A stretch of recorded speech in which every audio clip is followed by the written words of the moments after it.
Hello, and welcome back to my channel. Today, we will be discussing Valery Lyukin's Woga Empire in Texas. Woga has two locations, in Frisco and Plano. Lyukin is a former gymnast from the Soviet Union who won 4 medals at the 1988 Olympics. He is married to former Soviet rhythmic gymnast Anna Kochevina. Lyukin and his wife moved to America in 1992 and opened Woga in 1994. With the help of Lyukin's businessman, Evgeny Morchenko, Lyukin and his wife crafted decades of future Olympians, national team members, and successful NCAA athletes. To this day, Woga is one of the most decorated gyms in America. It is also a gym that has had numerous complaints by various gymnasts stating that Lyukin was nothing more than a verbally abusive coach, and that Woga was a toxic culture that promoted eating disorders and failed to protect its athletes from sexual abuse. Today, I will be discussing former elite gymnast statements on their time at Woga, and I would like to address that this video will be discussing eating disorder-like patterns and stories of sexual abuse that viewers may find triggering. If you find these subjects to be triggering, I urge you to not listen to this video of mine. Now then, let's begin. Woga is most known for producing Olympic all-around Carly Patterson, Nastia Lyukin, and Olympic team medalist Madison Koshin. Woga is owned by Valery Lyukin, a former national team coordinator. Lyukin, who praised the Karolyi Ranch, believed that the Karolyi system flourished and that its toxic culture had no reason to change. Steve Penny preached that Lyukin would provide a smooth transition from the program that was created by the Karolyis, and Lyukin took on the position in September of 2016. Lyukin later resigned February of 2017 when allegations of Nasser became public. Many former gymnasts were stunned to hear of his resignation at the time of the abuse scandal, believing that he allowed Nasser to abuse some of his athletes. Many gymnasts came forward about the abuse that they faced in a variety of ways. Before I get into their statements, I'd first like to share an article that introduces the atmosphere of the gym. This is dated in the early 2000s. Once I am done, I will dive into the statements that gymnasts have made over the years at Woga.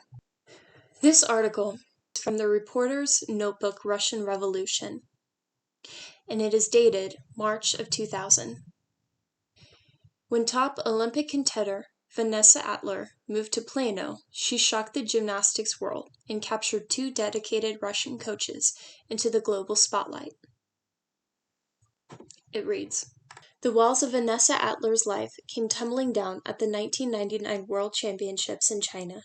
The 18-year-old 1996 U.S. Junior Gymnastics champion had already suffered heartbreaking defeats when she fell at the 1997, 1998, and 1999 U.S. Senior Championships while attempting a difficult release move in her uneven bars routine. Hampered by nagging injuries, she was dejected by her poor showing in China and uncertain about her future. On returning home to California, she discovered her sore ankle was, in fact, broken. Facing surgery, she contemplated abandoning her dream of competing in the 2000 Summer Olympics in Sydney.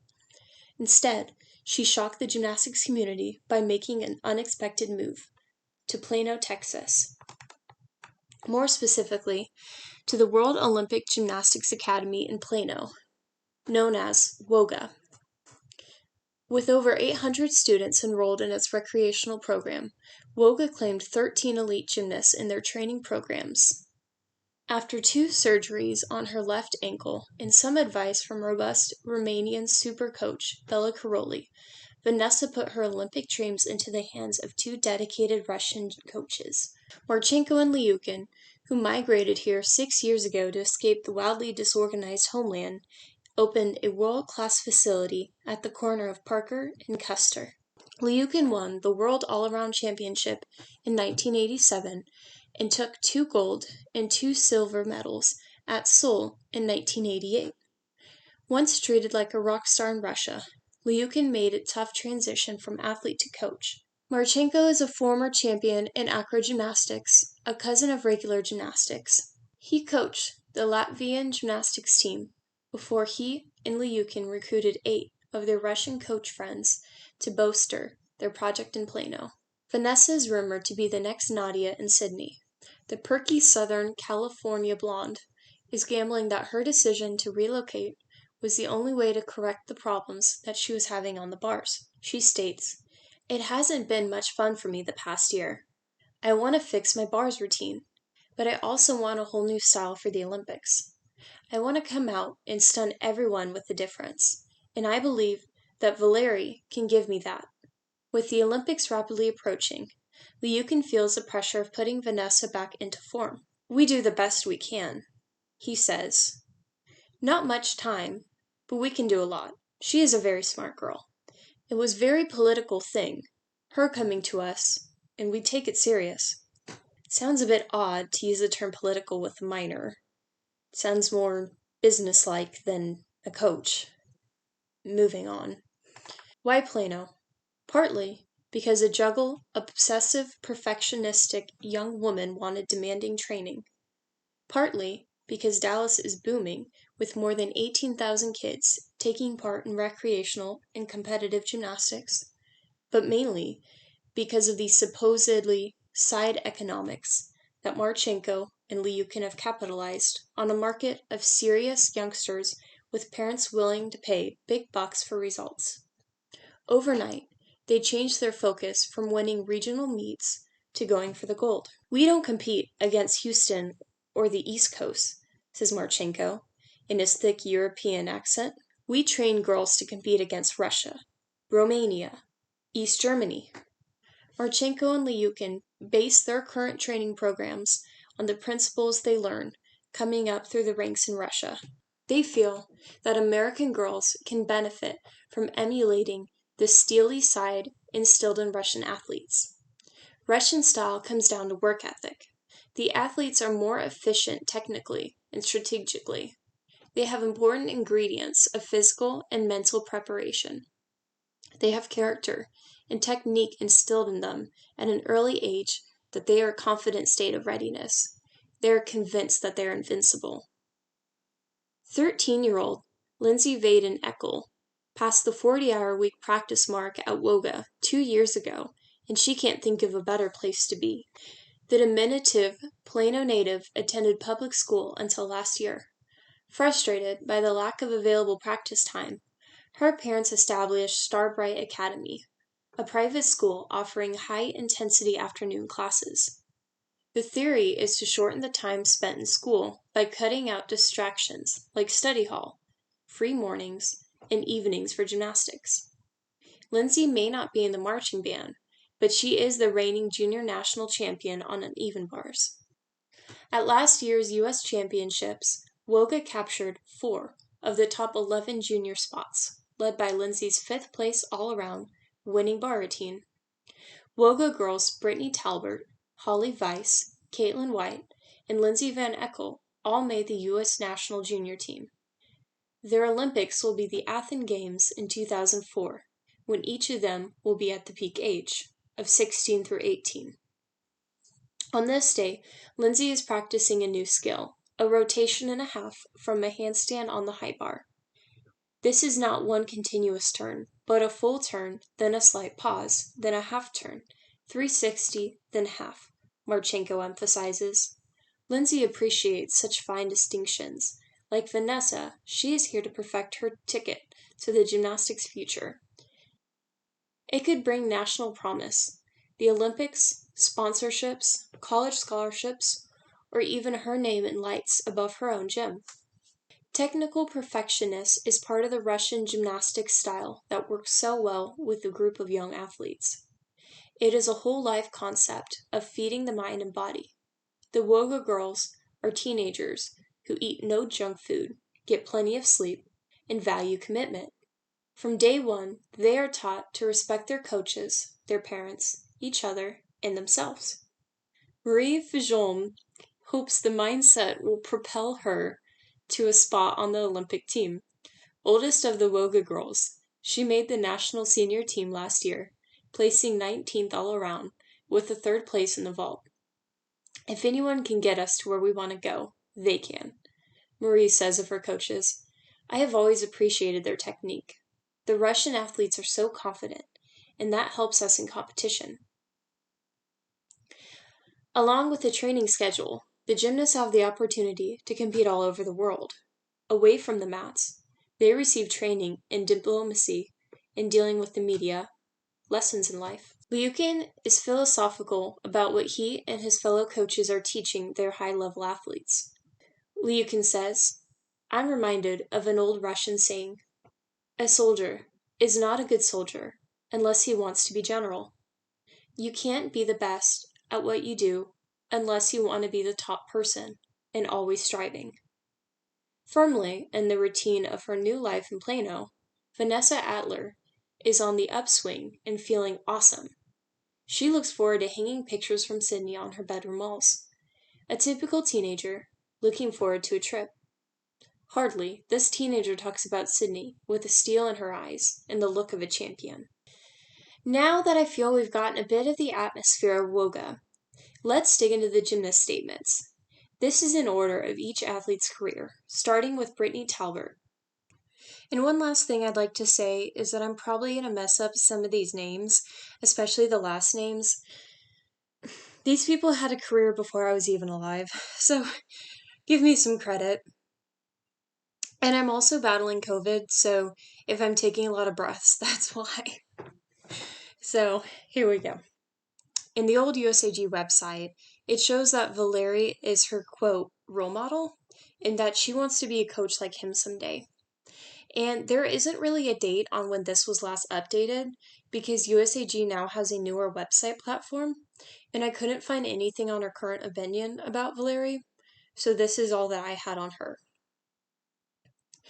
Marie Fijoldem, I didn't see many posts on social media about gymnastics, other than her support of Simone Biles pulling out of the Olympics. I did find an old interview, though, and I'd like to add that.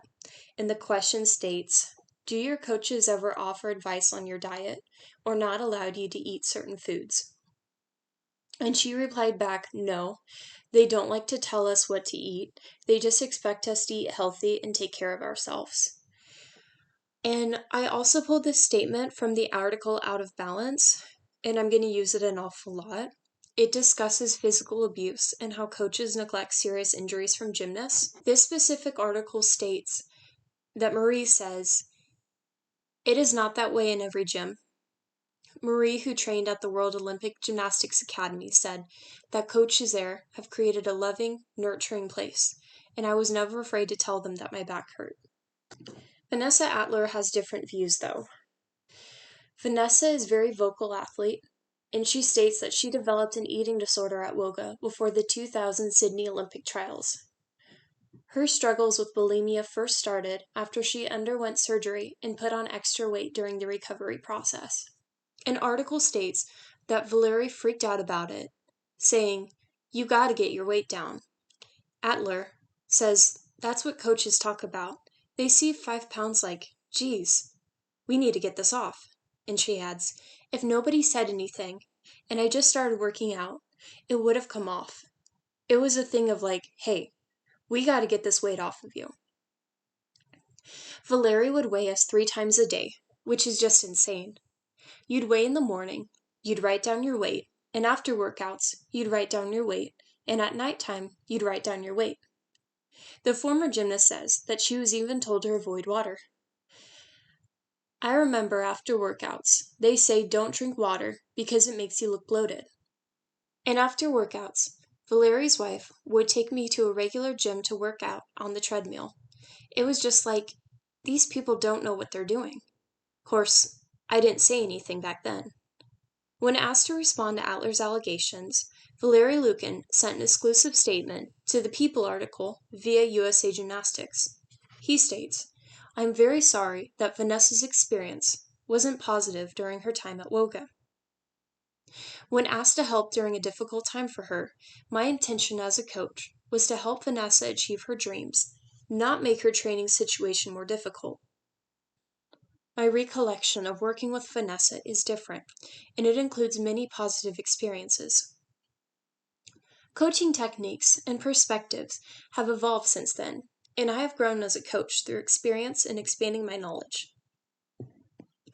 Today, I firmly believe an athlete's focus should be on training smart with increased education in the areas of balanced nutrition, fitness, healthy lifestyle, and communication. This is the basis of our approach in women's gymnastics. Meghan Dolan is a little different, and I think she currently coaches at Woga. It stated in an article that when she went off to Georgia, and I'm going to say this as present time, that during her freshman year, 4 weeks ago, I was training at my gym in Texas, and I peeled off the bar, resulting in an injury. I came to Georgia with 2 red casts, which helped in with the moving in the dorm process, meaning my dad had to do all the work. But I got the cast taken off last week, and will soon be able to start full training. If you type the name Meghan Dolan, the first result is somebody by the name Megan Hott, who coaches at Woga. It says she went to Georgia and was a previous elite that started coaching in 2006. Now, Meghan Dolan started at Georgia in 2004, so it is possible that this could be the same person, since she could have coached in the summer when she was out of school. She could have married and adopted the name Hott, since her maiden name is Dolan, so there is a chance that she could be working at Woga under the name Megan Hott. I just don't know if this is 100% true. Lindsay Van den Eckel. Gymcastic states that she was a Bruin that had to medically retire her freshman year due to a shoulder injury. I struggle to find information through her social media pages. I think she is a lawyer who supposedly spoke out against Liukin in the Off Balance article. It sounds like she was upset about her injuries in the sport that caused her to medically retire at UCLA. She didn't call out Woga specifically, but I'm sure that the frustration is centered at Woga because she had these injuries before she went off to college, which means that she would have had them when she was at Woga. Caitlin White went to Alabama after being on the national team. I couldn't find much on her or what she's doing today, but I hope she has no regrets being with Woga since it was 2 decades ago. Stephanie Gentry was a Stanford, and she decided to be a coach at the University of Washington while she was in grad school. I couldn't find her Instagram or her other social media platforms, and I couldn't find out what she thought about her time at Woga, so this is all that I had on her. Brenda Magana was a member of the 2004 Mexican Olympic team. She was the first gymnast to perform a triple back off of bars, which to this day is still one of the most difficult dismounts in gymnastics. Gymnasts that had temporary time at Woga were a lot harder to find information on, especially if they represented different countries like Brenda did. And it was hard for me to find how her experience was at Woga, since it's primarily discussed the career in Mexico and not America. Holly Weiss has a lot to say. Her family owns a gym themselves, and under her bio, it states that growing up, Weiss set herself the goal of competing in the Olympics, and ultimately, the Texan wasn't selected. Looking back, she realizes that making it to the 2004 Olympics was not the most important part of her journey, and she applauds her coaches Marchenko and Liukin. Learning many valuable life lessons along the journey that Strive for the Olympics led her on was the greatest experience, she says. Weiss's Olympic goal was blocked by an injury, and her back started hurting badly a few months before the team selection. The run-up to selection is packed with competitions and camps, which left her little time to let her back heal. She states, I ended up having bulging discs and getting a couple of cortisone shots to help with the pain so that I could continue training. She explains, it was definitely bad timing for something like this to happen, and I just dealt with it as best that I could. Now, from what I found on her social media, it seems to be positive things about gymnastics. She comes from a background of athletes in the family, and she shows strong discipline in her background of gymnastics. Her daughter is also a gymnast at the family gym. Carly Patterson. Carly Patterson seems to speak highly of her time at Woga. Her and Nastia are actually really good friends, and I found an interview with Inside Gymnastics years after her retirement. This interview is dated in 2017, and it states, "What was it like to train at Woga in the early days of the gym?" And Carly replies that it was awesome. It was just such a great environment with so much motivation and inspiration. I look back now and think about what I got every single day, from being there and training there, just loving my coaches and having such an amazing sort of parent-kid relationship with them.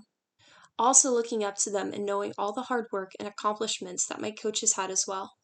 The team that I got to work with every single day was so amazing, and they were all great gymnasts. I remember back then, there wasn't any other gym like that. They always called us the Woga Army, and when we went to competitions, we always had the most girls, and we were always so good. I just think being in that environment, being surrounded by that, really pushed me to be the best gymnast that I could be, and those are some of the greatest memories that I have. Some of those girls I train with every single day are still some of my best friends in the world, and we get together a lot. Sometimes we talk about old times and have some good laughs.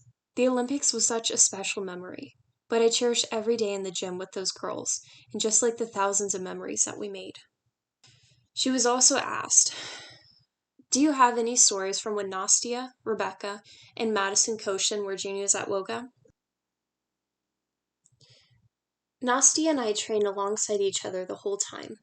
We were close in age, so obviously I always remember being in the gym with Nastia every day, watching her develop as a gymnast and get stronger and better and more confident.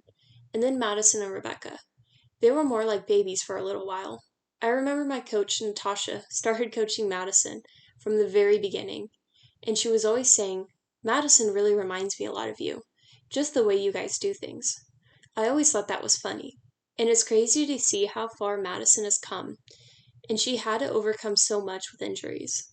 To see her push through these hard times and achieve her dreams was awesome to watch. There's always been a time when Woga's been producing some great gymnast. Aggie van Wallem, a former 2004 Belgian Olympic gymnast. And I wish I could say that abuse at Woga only stayed in the United States, but unfortunately her abusive claims weren't at Woga. They were actually towards Garrett Veltman, who was an international coach that she worked under. I hope her experience at Woga was different.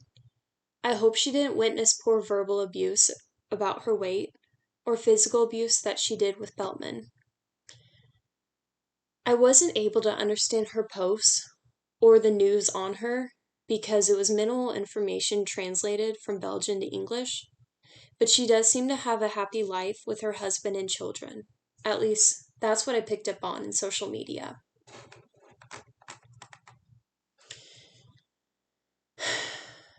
Nina Kim, in a Salt Lake City article, it states that during her time at Utah, she was diagnosed with depression and had a hard first 2 years of school. I hope that her depression didn't develop at her time at Woga. I'd never wish depression on somebody, but it is possible that she struggled with mental health at Valeri's gym and didn't know about it until she went off to college. She states, "I'm not ashamed of it. Hopefully, I can help people in the future with my experience. It's one of those things that you don't realize how bad it is until you're out of it. I was like in a box, and I cried every day. It just sucked." Now, on to Nastia. Nastia is Valeri's daughter, and she has contradictive opinions about her body image, which I thought was interesting. In a 2012 interview, she stated that she had never been worried about the way her body looks. But in a 2020 interview, Nastia was under more scrutiny when she posted numerous photos on Instagram looking really thin. She stated that negative image comments used to bother me a lot, even saying that she'd be lying if it didn't bother her. I get comments and messages on a daily, but it certainly doesn't bother me like it used to. This seems contradictive because she stated in 2012 that she's never had body issues, but in 2020 that it doesn't bother her as much as she used to. She also states in a 2021 article that "I remember my mom telling me, if you want a cookie, have a cookie, because then you're going to get to a point where it's just like you want 10 cookies, and you're going to eat 10 cookies. Now, it's interesting to hear that her mother didn't encourage eating disorder patterns, because Vanessa Attler states something completely different. She says, again, that she had to do extra conditioning work and that it wasn't healthy. She also claims, Nastia, that her book does not discuss scales being available in the gym. Rebecca Bross. Rebecca Bross is a former national team member, and she was destined to make the 2012 Olympic team. When she got injured at vault at the 2011 Nationals, things came crumbling down for her chances at qualifying for a spot. Rebecca posted in 2018 on Instagram, when the scandal broke out. She was in favor of Valerie, and she stated that I competed in gymnastics for 12 years, and 9 of those years were spent at Woga. I am now coaching the sport that I spent my entire life practicing, competing, and working to be the best. With the problems and issues that have come up and come out in the sport, and all the twists and turns, I've been doing a lot of reflecting on my time as a gymnast. All the hard days that Valerie pushed on me to be better. The fun times we had traveling to countries all over the world, and so many new and challenging experiences. These are all the things that I will never forget, and they still push me to this day to be the person that I can.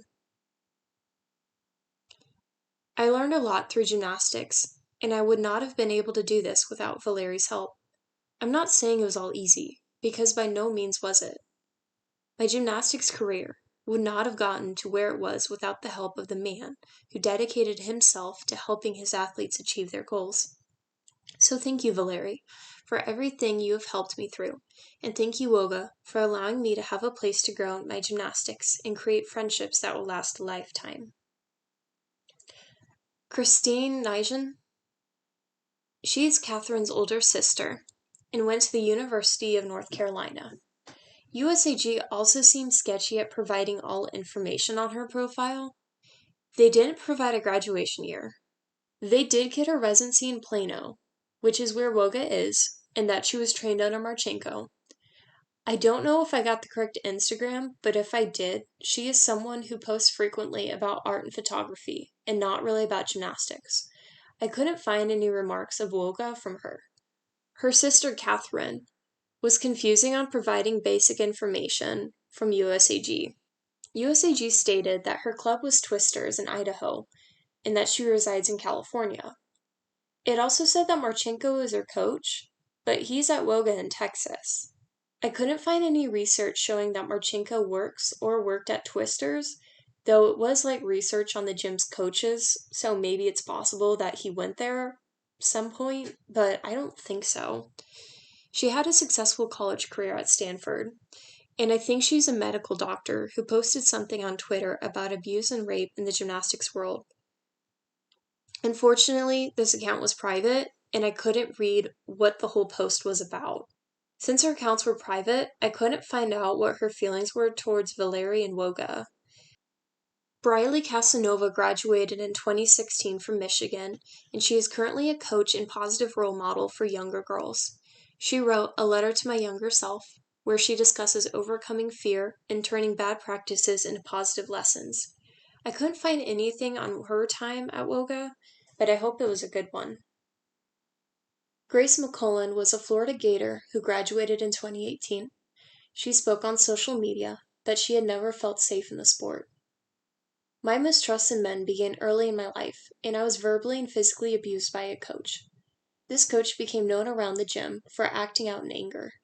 He would throw things and curse at you while still screaming and yelling at you. My parents and I put up with it for a little while when I was on his team before I came home with bruises on my back from being shoved in anger into the ground during a floor drill. I was brought onto Valerie's team to remove me from the abusive coach and promise safety. I was never abused by Valerie. He promised a place for safety. Among all the bad things that people say about him being a tough coach, well, it is true. He was tough, and he was a hard coach. We trained the Russian way, unto which I do believe I have scars from that type of training. I even have some eating and body issues that from the whole ordeal, but I think most gymnasts at some point face body image issues. whether they have been magnified by a coach's words or actions. I watched many of my teammates be weighed daily on a scale and told that they weighed too much. We even had a scale in our locker room that basically everyone used, whether they intended to or not. So running full on with sweats on a treadmill or working out a lot was often the routine to be the lightest weight. I think when we are younger, we do not understand enough of how our body works. However, after all of these years, I realized that the bruises on my back should have been noted and reported. Yet, I live in a system where abuse was often overlooked. This was posted on Instagram, and some people believe that the coach that she was referring to is Laurent Landy, who left Woga to coach Simone at WCCC. I don't know if this was confirmed, though. Ivana Hong was a former Gage girl who left Alphong's gym after stating that Fong refused to acknowledge that she had a fractured tibia and should have been resting. She went to train at Woga before college, and Hong stated in a Stanford article that Woga renewed her career, and Ivana graduated in 2016 from Stanford. I didn't see anything negative that she had to say about Woga. Mitzi Undasosa was on the Mexican national team from 2009 to 2011. She was on the gymnastics team at Yale. I couldn't find any information on her time at Woga. I hope that was positive instead of negative. Again, though, it's kind of hard to find information if somebody's representing another country. Meghan Morengi. Meghan was an athlete that had a lot to say. In an Indy Star article, it states that Meghan trained at Woga from 2004 to 2012, and that Liukin was verbally abusive towards her. Much of the abuse was centered around her weight. When she tore her ACL the first time, Meghan said that Liukin told her it was because she had too much weight. Doctors later said that she had a congenital condition, and this made the injury inevitable to happen. I did end up developing an eating disorder in college, and I fell into a deep depression. I really do think it was from the verbal abuse I received from Valeri when I was so young. Meghan said, "It had been engraved into my brain that I was a failure, and after you hear that day after day, you start to believe it." Meghan states that she had 2 ACL tears at the age of 13, within under 1 year of each other. She also underwent numerous reconstructive surgeries when she was at Woga. Meghan had been very vocal about the abuse she has faced, and I hope that she is doing better now. She seems to be studying psychology as an advocate on mental health, which is great to hear. She seems to be very positive about her struggles in life and how to turn it from a better outcome. She has a public Instagram talking about how to overcome fears and updates on her personal life. Krista Tanella went off to Georgia in the mid-2010s. I couldn't find anything else about Woga on her. Caitlin Ohashi was a former Bruins known for her amazing explosive floor routine, and she had many things to say about Woga. In an Indy Star article, it states that UCLA gymnast Caitlin Ohashi, who trained under Liukin at Woga, wrote a blog post that did not mention Liukin by name, but said that coaches, among others, harassed her about her weight. "It started when I was 13. I was barely weighing 70 pounds, she wrote. "I've been told I looked like I swallowed an elephant or a pig, whichever was more fitting that day. I was compared to a bird that was too fat to lift itself off the ground. If I looked bigger on a given day, I had to run and condition with heavy sweats until it seemed like I was ready to start practice. I've even been asked to sign a contract that would basically prohibit me from training if I didn't lose weight." She also has many things to say, and I would like to show you this video. Here it is. What happened?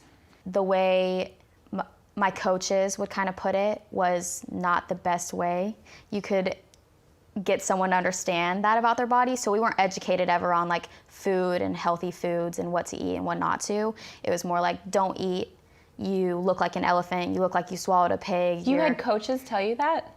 Yeah, I did. What? And then on top of that, it's like, you know, my mom always wanted the best for me, and she's extremely healthy and she loves to be like fit. And so she would get on my case a lot.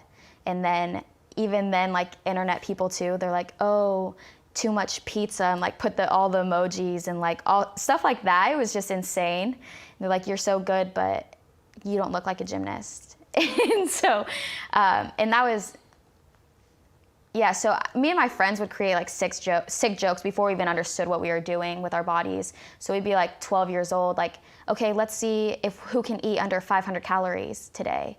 And we'd like come into the gym and measure our legs, and if we couldn't get halfway up them and be able to fit our hands around, we'd be like, we can't eat the rest of the day.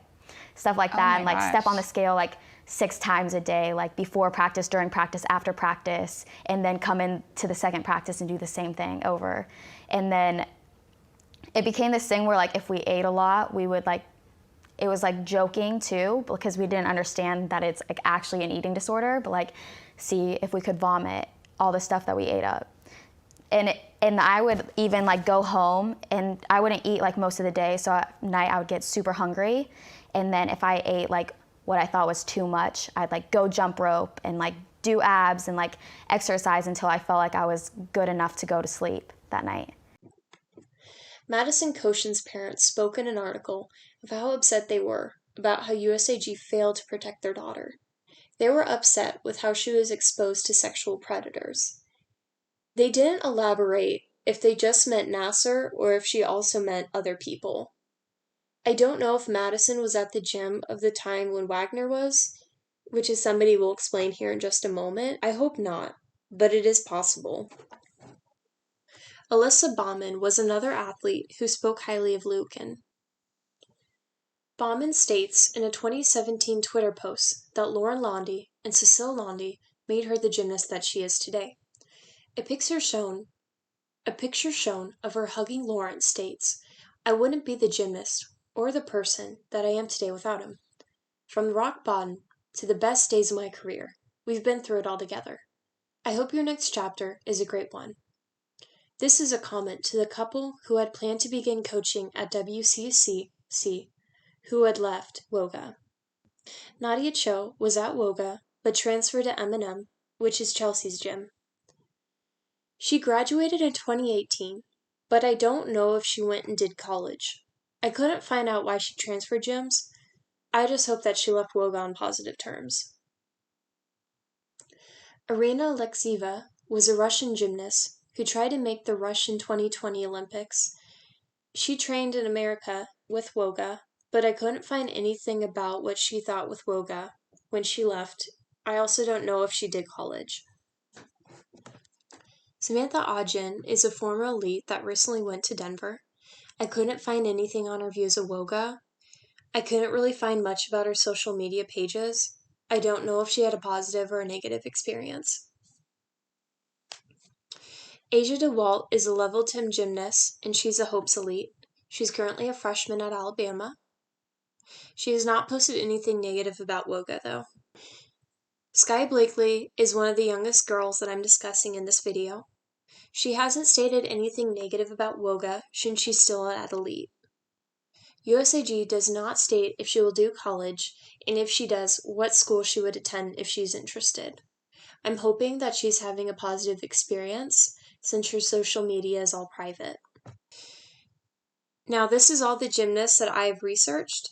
I'm sure I've missed one here or there, but it is impossible to get every gymnast there since hundreds have entered and left the gym over the past couple decades. There is one last thing I'd like to discuss before I give my own personal opinion, and that is the 2006 lawsuit. This is an article from the Indy Star that I've pulled bits and pieces from. Former Woga coach Chris Wagner pleaded guilty in 2006 and 2007 to multiple counts of sexual assault of a child through the Texas Department of Criminal Justice. Wagner was accused of sexually abusing a 14-year-old girl at the gym. That girl, former gymnast Natasha Crabb, sued Woga, Liukin, Marchenko, and others in 2006. Her civil lawsuit claims that Woga was negligent and breached its duties for numerous reasons, including allowing Chris Wagner to continue as its gymnastics coach, after several complaints had been made that Wagner was touching students, including Crabb, with an inappropriate manner.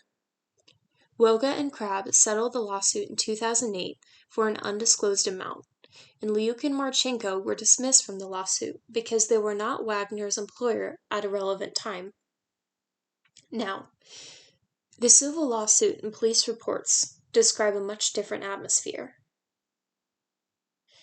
Wagner told Crabb that he wanted to take her as far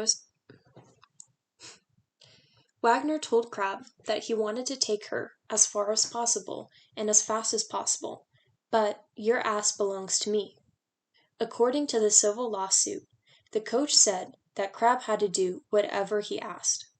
That started several months through virtual training and sometimes training as late as 10 p.m.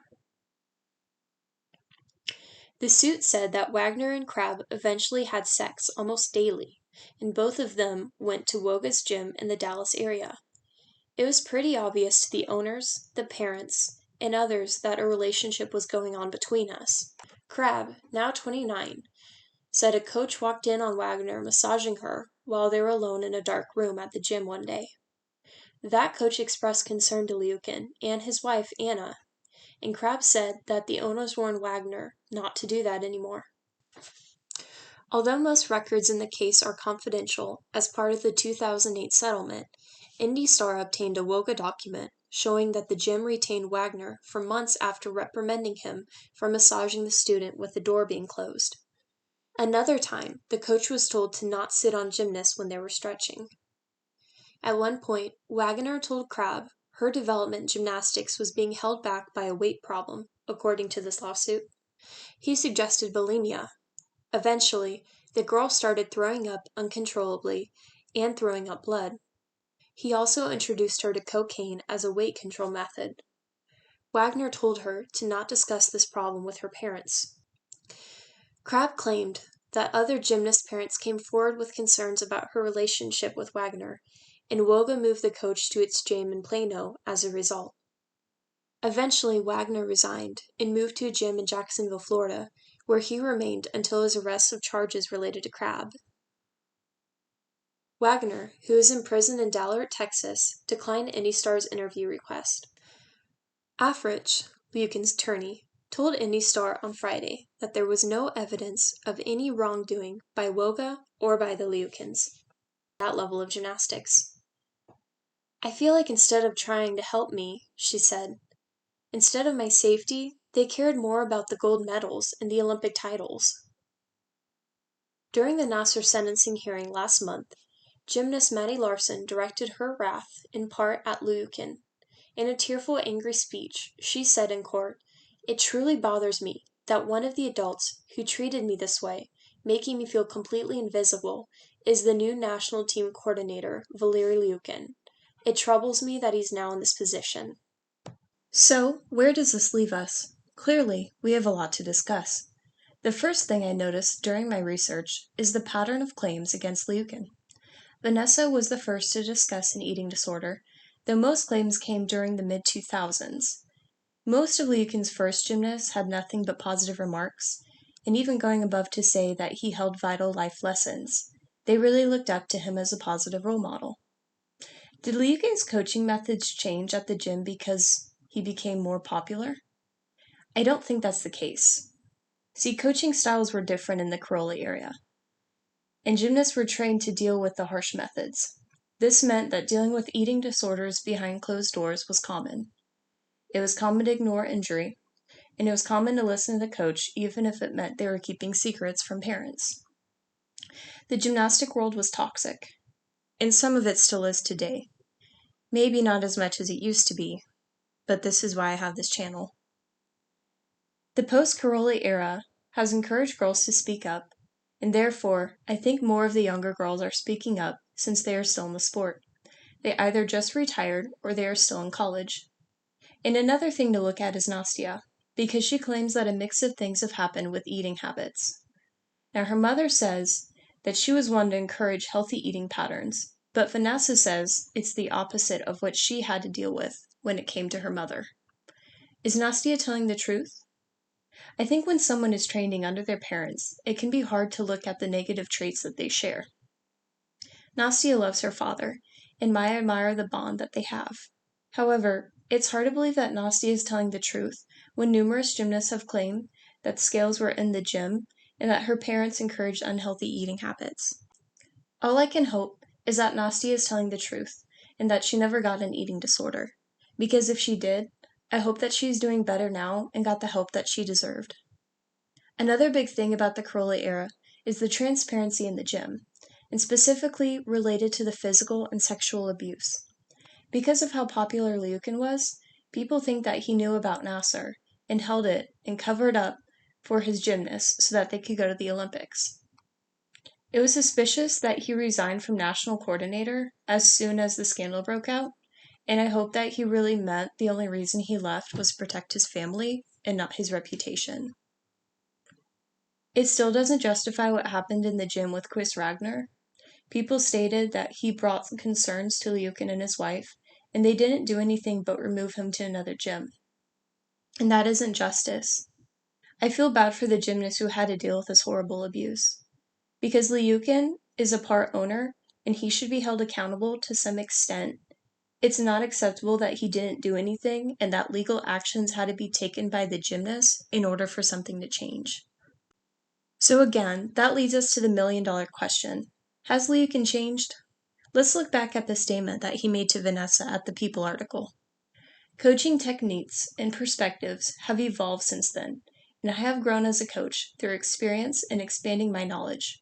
Today, I firmly believe an athlete's focus should be training smart, with increased education in the areas of balanced nutrition, fitness, healthy lifestyle, and communication. This is the basis for our approach in women's gymnastics. This article was posted in 2017, which would have been 4 years ago. Since then, Liukin left America and is now a coach with the Brazilian national team. It's hard for me to tell if he has changed since he isn't in America anymore. I'd like to hope that things have changed and that he is more self-aware of what's going on with the gymnasts on the national team, but for now, I'll leave that up for you to decide.